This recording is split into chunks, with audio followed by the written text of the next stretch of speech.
अयोध्या में राम जन्मभूमि पर बने भव्य मंदिर में रविवार को योगी सरकार ने रामलला के दरबार में लगाई हाजिरी, जहां मंत्रियों और विधायकों ने सीएम योगी आदित्यनाथ के साथ किया रामलला का दर्शन और की पूजा अर्चना। इस दौरान बेहद उत्साहित दिखे सभी और भक्तिभाव में डूबे हुए आए नजर। सभी ने गर्भगृह में बैठकर गाए राम भजन। अपने कैबिनेट मंत्रियों और विधायकों के साथ करीब 2 घंटे तक राम मंदिर में रहे मुख्यमंत्री योगी आदित्यनाथ। आचार्य प्रमोद कृष्णम को कांग्रेस ने 6 साल के लिए पार्टी से कर दिया निष्कासित, जिस पर रविवार को संभल में प्रेस कॉन्फ्रेंस कर उन्होंने कांग्रेस पर बोला हमला। कहा कि उन्हें कल रात जानकारी मिली कि कांग्रेस पार्टी ने एक पत्र किया है जारी, जिसमें कहा गया है कि पार्टी विरोधी एक्टिविटी के कारण उन्हें 6 साल के लिए कर दिया गया है निष्कासित। बोले सबसे पहले वे कांग्रेस नेतृत्व का व्यक्त करते हैं आभार कि उन्हें कांग्रेस से मुक्ति देने का फरमान किया जारी। अब उनके बीजेपी में शामिल होकर संभल लोकसभा सीट से चुनाव लड़ने की चर्चाएं हुई तेज। अयोध्या में विवादित ढांचा गिराने के बाद अदालत में राम जन्मभूमि मामले के पक्षकारों की ओर से कानूनी लड़ाई लड़ने वाले सुप्रीम कोर्ट के वकील के पराशरन को भारत का अगला राष्ट्रपति बनाए जाने की मांग हो गई शुरू, जहां एमपी बीजेपी लीगल सेल ने भोपाल कलेक्टर के जरिए प्रधानमंत्री नरेंद्र मोदी को भेजा ज्ञापन, जिसमें उन्होंने कहा कि के पराशरन के राष्ट्रपति बनने पर प्रभु श्री राम को मानने वाले लोग खुद को गौरवान्वित करेंगे महसूस। भाजपा ने उत्तर प्रदेश की राज्यसभा की खाली हुई सीटों पर होने वाले चुनाव के लिए अपने 7 उम्मीदवारों के नामों का कर दिया ऐलान।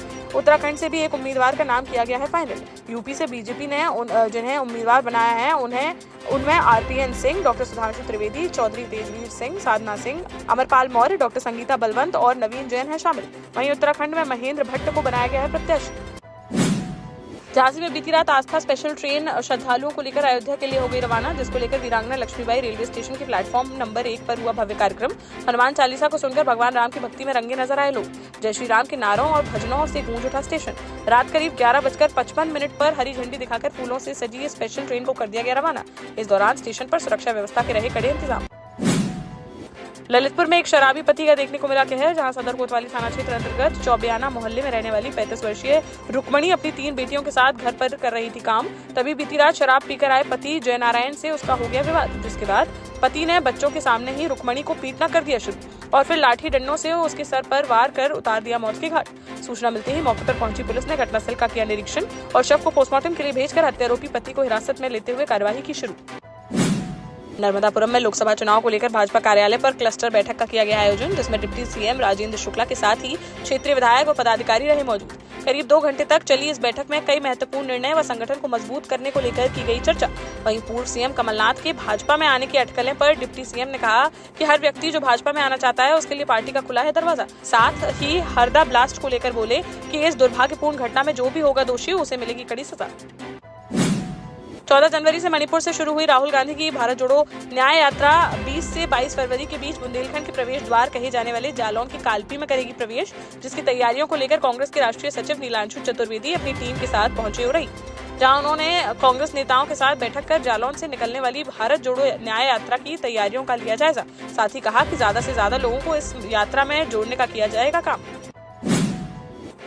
बांदा में हर्ष फायरिंग ने एक मासूम की ले ली जान, जहां माटौन थाना क्षेत्र अंतर्गत एक गांव में बीती रात तिलक समारोह का किया जा रहा था आयोजन, जिसमें शामिल होने गया एक 5 साल का मासूम बच्चा खाना खाने के बाद छत पर खड़े होकर देख रहा था हर्ष फायरिंग। इसी बीच बच्चे के गले में आकर लग गई एक गोली, जिसके बाद वह घायल होकर गिर पड़ा नीचे, जिसे ले जाया गया अस्पताल, जहाँ इलाज के दौरान उसकी हो गई मौत। पुलिस ने शव को पोस्टमार्टम के लिए भेजकर कार्यवाही की शुरू। हरदा के बैरागढ़ में स्थित पटाखा फैक्ट्री में हुए ब्लास्ट को लेकर रविवार को घटनास्थल पर पहुंचे पूर्व सीएम दिग्विजय सिंह, जहां पुलिस व प्रशासन द्वारा उन्हें घटनास्थल पर जाने से रोक दिया गया। फिर कुछ देर तक नोकझोंक के बाद कलेक्टर से मोबाइल पर चर्चा करने के बाद उन्हें अंदर जाने की दी गई अनुमति, जिसके बाद उन्होंने पूर्व मंत्री पीसी शर्मा व स्थानीय विधायक डॉक्टर आर.के. दोगने व कुछ पीड़ित परिवारों के सदस्यों के साथ फैक्ट्री परिसर के पीछे के मकानों का किया निरीक्षण। इस दौरान उन्होंने मीडिया से बातचीत में कहा कि यदि प्रशासन तंत्र रहता सजग तो आसानी से टाला जा सकता था यह हादसा। झांसी में रक्सा थाना क्षेत्र अंतर्गत मिश्रा मोहल्ले में रहने वाले पूर्व प्रधान अशोक मिश्रा के घर में रविवार सुबह अचानक से हुआ जोरदार धमाका, जिससे टूटकर नीचे गिर पड़े उनके घर के दरवाजे व खिड़कियां। वहीं इस बड़े ब्लास्ट से हिल गए उनके आसपास के सभी घर, जिसके बाद बाहर निकलकर आए लोग और पुलिस को दे दी सूचना। मौके पर पहुंची सीओ सदर ने फॉरेंसिक टीम के साथ घटनास्थल का किया निरीक्षण और सिलेंडर लीकेज होने की वजह से धमाका होने की कही बात। हालांकि इस धमाके से घर में नहीं लगी आग, जिससे टल गया कोई बड़ा हादसा, किसी को नहीं हुआ कोई नुकसान। घर को सील करते हुए फॉरेंसिक टीम ने गहनता से मामले की जांच की शुरू। जालौन की उरई कोतवाली पुलिस और साइबर पुलिस ने 2 शातिर बदमाशों को किया गिरफ्तार, जो दोनों भोले भाले लोगों को बेवकूफ बनाकर उनके एटीएम कार्ड बदलकर बैंक खाते से निकाल लेते थे रुपए, जिनके पास से अलग अलग बैंकों के 10 एटीएम कार्ड किए गए बरामद। साथ ही बदमाशों के पास से 71,000 रुपए की नकदी भी हुई बरामद। गिरफ्तार बदमाशों के खिलाफ अलग अलग थानों में 12 मुकदमे हैं दर्ज। वहीं इनके अन्य साथियों की तलाश में जुटी पुलिस। टीकमगढ़ के मोहनगढ़ थाना क्षेत्र में नाबालिग के साथ हुए गैंगरेप के मामले में रविवार को कांग्रेस की प्रदेश महासचिव किरण अहिरवार ने पीड़ित परिवार से की मुलाकात, जहां उन्होंने घटना की निंदा करते हुए आरोपियों के घरों पर बुलडोजर चलाने की उठाई मांग, जिसको लेकर उन्होंने एसपी को सौंपा ज्ञापन। इस दौरान उन्होंने कहा कि 3 दिन बीत जाने के बाद भी पुलिस आरोपियों को नहीं कर सकी है गिरफ्तार। आरोपियों के परिजन लगातार पीड़ित परिवार के ऊपर समझौते का बना रहे हैं दबाव। बोली, अब कहां गया भाजपा सरकार का बुलडोजर? इन आरोपियों पर कब होगी कार्रवाई?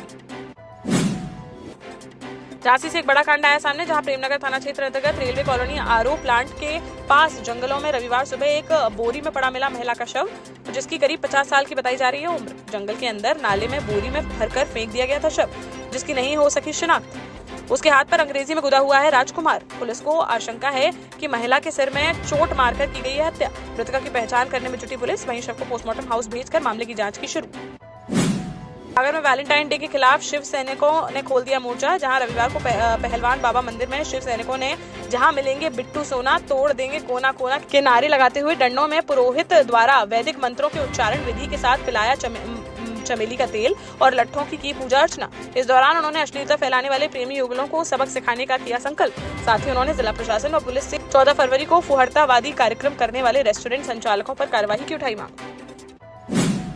देश का जाना माना सैनफिन ग्रुप आपके लिए फिर लाया है झांसी में वास्तु के हिसाब से फ्लोर प्लान सहित एक शानदार टाउनशिप, जिसमें सुरक्षा की दृष्टि से सीसीटीवी, एक ही ग्रैंड गेट से एंट्री और एग्जिट, चौड़ी सड़कें, parking, car wash area, senior citizen and international fountain parks, swimming pool, gym, badminton, tennis आदि courts, school, hospital, shopping mart आदि कई सुविधाएं। इसीलिए तो हम झांसी में लोगों की पहली पसंद। 12 साल पहले अपने स्टार्टअप के साथ ही योग्य नेतृत्व, अनुभवी टीम और सक्षम सेंट्रलाइज और उत्तरदायी प्रबंधन के बल पर सबको घर गुणवत्ता के साथ समय पर घर की योजना के तहत सैनफिन समूह ने बहुत ही कम समय में 1500 से ज्यादा यूनिट्स को दिया है कब्जा। समय पर डिलीवरी से हमारे ग्राहकों में बड़ा है विश्वास और मिली है संतुष्टि। सैनफिन समूह ने बहुत कम समय में सैनफिन Ashok city, green homes residency, green homes city, सैनफिन Ashok valley, Delhi public school, सैनफिन शाखा, केन सैनफिन अस्पताल सहित कई अन्य परियोजनाओं के साथ नई झांसी के निर्माण में स्थापित किया है एक बड़ा मुकाम। तो आप भी आज ही आइए अपने परिवार के साथ और कीजिए अपने सपने साकार।